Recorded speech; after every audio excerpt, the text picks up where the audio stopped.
Panama is the last stretch to the dead end where the journey will reach its pinnacle point.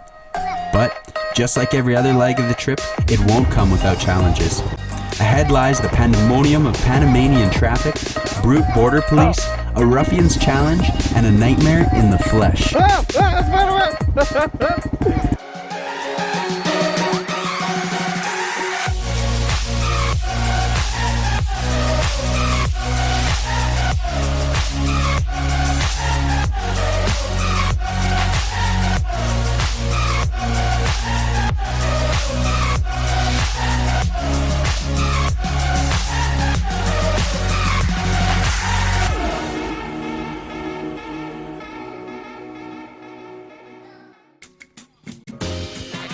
Panama is an isthmus of a country connecting North and South America. Likely the first thing that comes to mind is the Panama Canal. If you watch Narcos, maybe something a tad bit more sinister. For me, any thought or consideration of the country of Panama will forever be associated with the farthest point of my solo motorcycle adventure. This is where I run out of road and finally reach the dead end. Although North and South America are physically touching, they are not accessible to one another over land. The Darien Gap separates the two landmasses of Americas. This untamable wilderness is where my journey south will come to an end and where my adventure north will begin. With a decent expanse of the near 1,000 kilometers that separate one end of Panama to the next behind me, I am crossing the canal and entering Panama City. From a distance, it's quite impressive. Modern skyscrapers, a cobblestone historic center. What up, Panama? But get a little closer and it's tough to see the shine through the dirt and grime. I witnessed a young teenager waving around a pistol, and everywhere I went I was warned not to be wandering around. It was worth a stop, especially since I needed some parts for the bike, and it had been a while since I could play in some inner city traffic, but I have my eyes set on the partial finish line just down the road. It's within a day's ride, but I am tired of the Pan American Highway. I could avoid it for a great deal of the trip, but going anywhere in Panama means you're stuck on this boring length of freeway. I was keen on stretching my legs and doing a wee bit of sightseeing before reaching the turning point.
Though heading off down whichever road looks best has ended up offering some of the greatest rewards, it has also got me into some tough spots.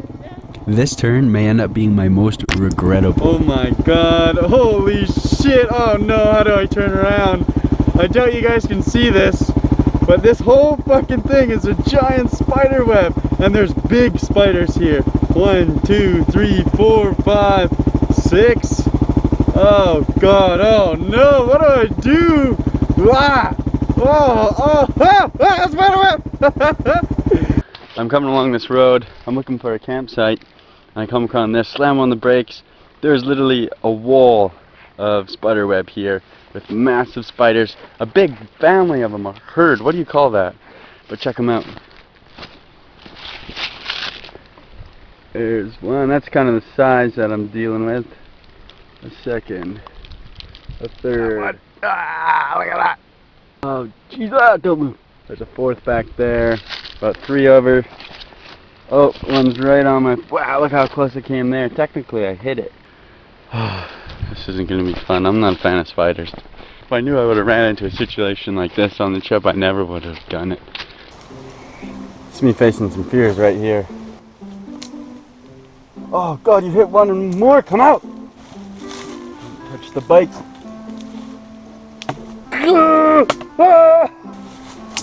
Oh. Nope, get up! Oh, it's like fucking cotton candy. Oh! Oh fuck, what is even going on down here? Oh yeah. Yeah, motherfuckers, what?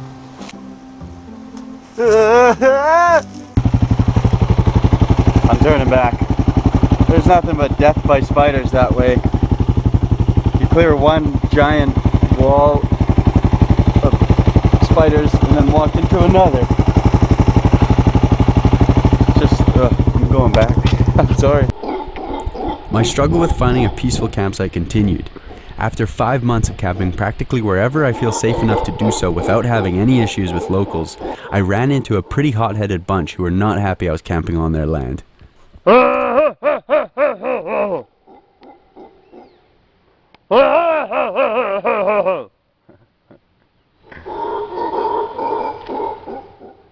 is that all you got?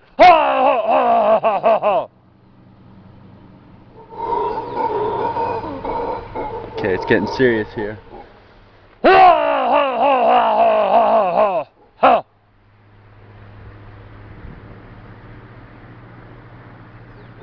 I thought I won.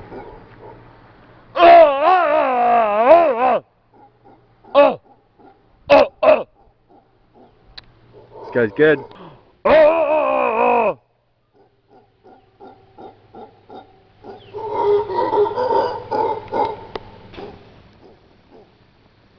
Alright, we'll call it a draw. You guys want a beer? Come to my bike. The next morning would mark the last day of my trip. I'd be heading south, and the first I'll be heading north, back home to Canada. I spent the day reminiscing on everything I went through to get here. The first time the idea of this trip came to mind, I nearly laughed it off. The idea sounded nonsensical. Now, being within a day's ride of the end of the road, literally as far as I could possibly drive from my home in Calgary, feels oddly natural. Now, the idea of not being on this trip seems irrational. Now, the idea of ever considering this trip too grand or to be nothing but a dream seems so foolish. What was I afraid of? Sure, there are dangers, there are spiders and howler monkeys and cold night and tents, but realistically, these aren't scary things. Not anymore, at least. In hindsight, I realized I wasn't even sure what I found intimidating. I didn't know what I was getting into, and that was the only thing holding me back. Now I know. I know that I can survive for months on my own with nothing but what I can fit on my bike. I know that that big scary world that everyone warns you about is actually quite friendly. And, if you wanted to, you can fit the whole thing in the palm of your hand.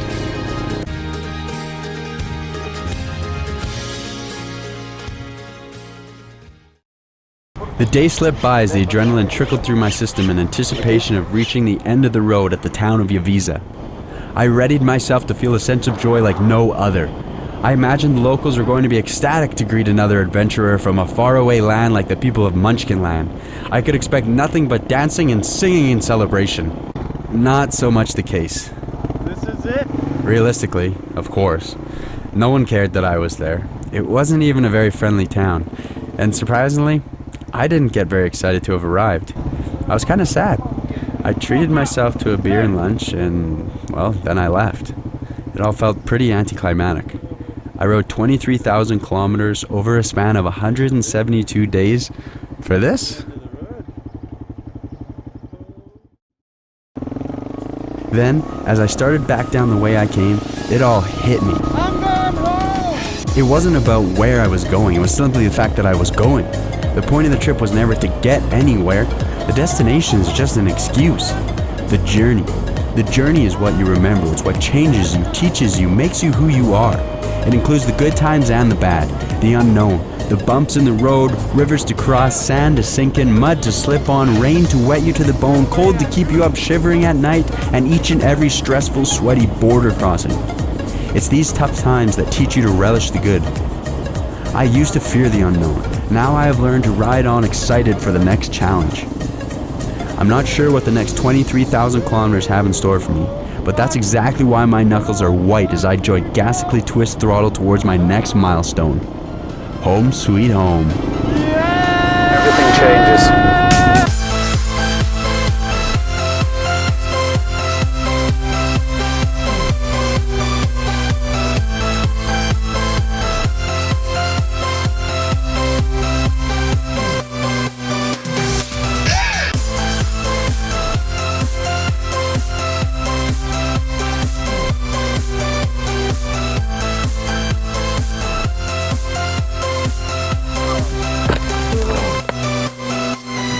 Life.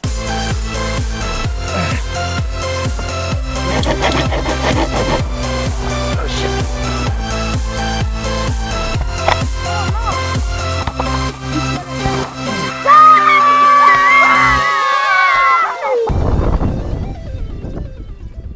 Oh, there's cows in there.